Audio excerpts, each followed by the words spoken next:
It definitely led to the disclosure that there had been money that was taken, but that disclosure raises lots of questions about firms like yours. Have you done the same? Has there ever been commingled funds? Have you ever taken any of the clients' funds and done anything with them?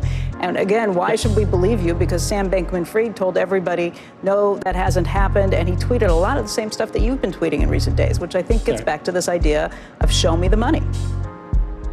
So Binance CEO CZ appeared on CNBC's Squawk Box to try and explain that Binance is nothing like FTX and there is nothing to worry about. He says that what happened with Sam Bankman-Fried would never happen with his company. Let us know if you're convinced by his claims and don't forget to like and subscribe.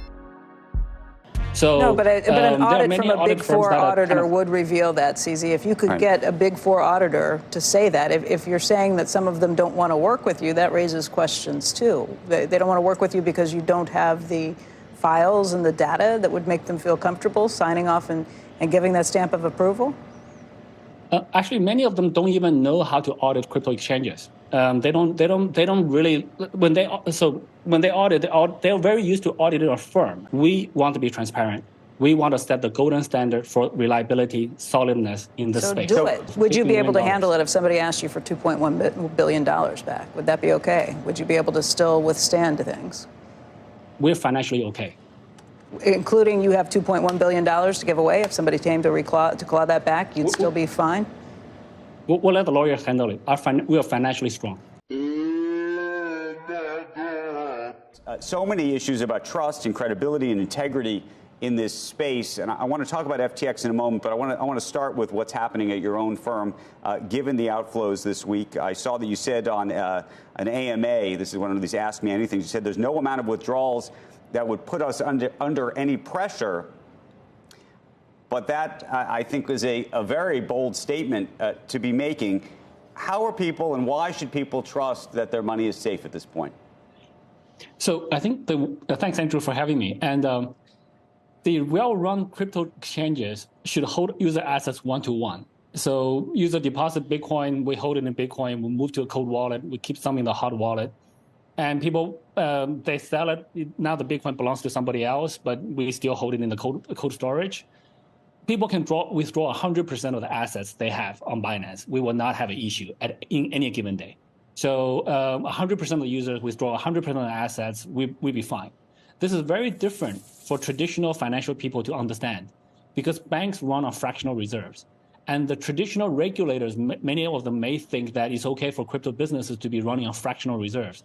That is not okay. In crypto, there's no central bank printing money to bail out banks when there's a liquidity crunch.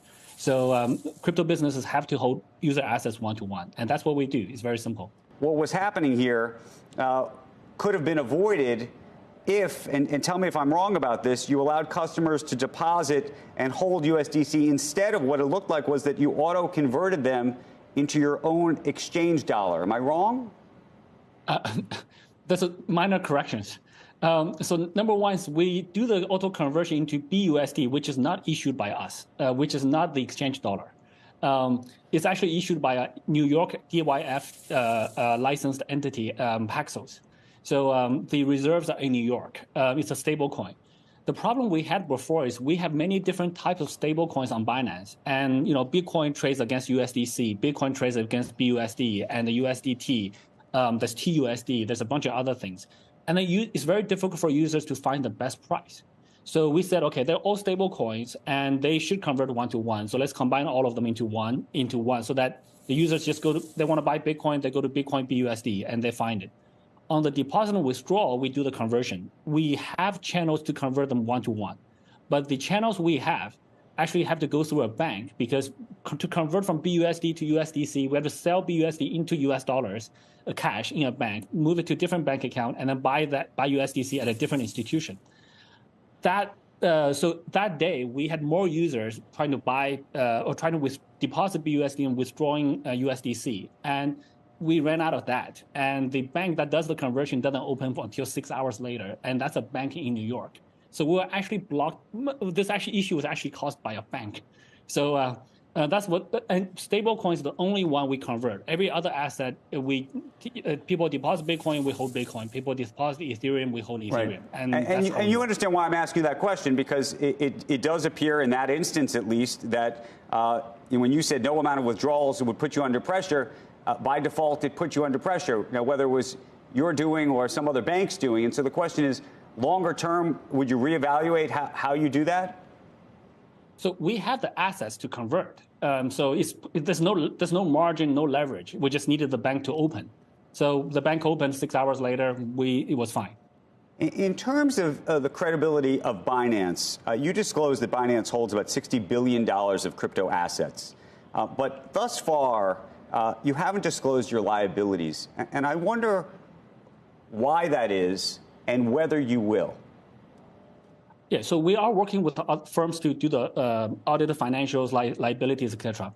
Very simply, Binance does not owe people money. Binance does not have loans from other companies, from other funds. We just don't have it. You can ask any fund in the ecosystem. You can ask any VC. We actually also do not have VC investments, so we don't owe anybody any money.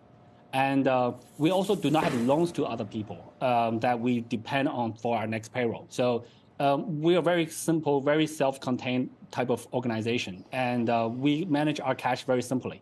So that's very, very different from the FTX situation, where so people who were hurt by FTX are now worried about everybody else, and they were defending FTX before. But that's why they have money on FTX.